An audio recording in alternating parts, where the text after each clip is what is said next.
प्राचीन काल में जितनी राजधानियां थीं प्रायः सभी विश्वकर्मा की ही बनाई कही जाती है।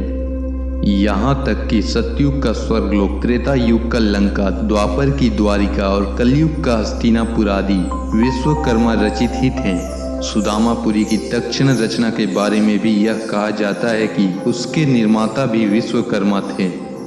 इससे यह आशय लगाया जाता है कि धन धान्य और सुख समृद्धि की अभिलाषा रखने वाले पुरुषों को बाबा विश्वकर्मा की पूजा करना आवश्यक और मंगलदायी है। विश्वकर्मा को देवताओं के शिल्पी के रूप में विशिष्ट स्थान प्राप्त है। भगवान विश्वकर्मा से जुड़ी एक कथा प्रचलित है। इस कथा के अनुसार सूत जी बोले, प्राचीन समय की बात है, मुनि विश्वामित्र के बुलावे पर मुनि और सन्यासी लोग सभा करने के लिए एक स्थान पर एकत्र हुए। सभा में विश्वामित्र ने सभी को संबोधित किया। मुनि विश्वामित्र ने कहा कि हे मुनियों, आश्रम में दुष्ट राक्षस यज्ञ करने वाले हमारे लोगों को अपना भोजन बना लेते हैं, यज्ञों को नष्ट कर देते हैं, जिसके कारण हमारे पूजा पाठ, ध्यान आदि में परेशानी हो रही है।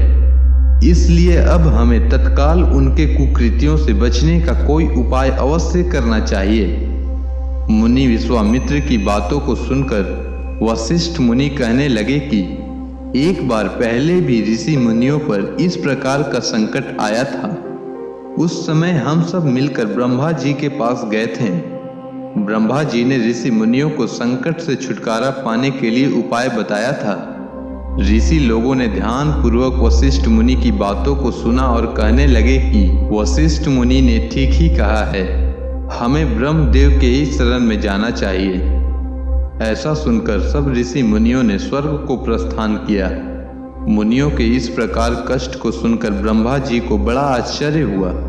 ब्रह्मा जी कहने लगे कि हे मुनियों, राक्षसों से तो स्वर्ग में रहने वाले देवता को भी भय लगता है, फिर मनुष्यों का तो कहना ही क्या, जो बुढ़ापे और मृत्यु के दुखों में लिप्त रहते हैं। उन राक्षसों को नष्ट करने में श्री विश्वकर्मा समर्थ हैं। आप लोग श्री विश्वकर्मा के शरण में जाएं। इस समय पृथ्वी पर अग्नि देवता के पुत्र मुनि अगिरा यज्ञों में श्रेष्ठ पुरोहित हैं, और जो श्री विश्वकर्मा के भक्त हैं वही आपके दुखों को दूर कर सकते हैं। इसलिए हे मुनियों, आप उन्हीं के पास जाएं। सूत जी बोले, ब्रह्मा जी के कथन के अनुसार मुनि लोग अगिरा ऋषि के पास गए। मुनियों की बातों को सुनकर अगिरा ऋषि ने कहा, हे मुनियों, आप लोग क्यों व्यर्थ में इधर उधर मारे मारे फिरते रहे हैं? दुखों को दूर करने में विश्वकर्मा भगवान के अतिरिक्त और कोई भी समर्थ नहीं है।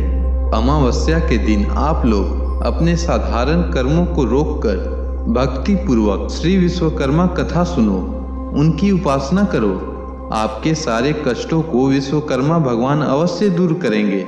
महर्षि अगिरा की बातों को सुनकर सभी लोग अपने अपने आश्रमों में चले गए। तत्पश्चात अमावस्या के दिन मुनियों ने यज्ञ किया। यज्ञ में विश्वकर्मा भगवान का पूजन किया, श्री विश्वकर्मा कथा को सुना, जिसका परिणाम यह हुआ कि सारे राक्षस भस्म हो गए। यज्ञ विघ्नों से रहित हो गया, उनके सारे कष्ट दूर हो गए।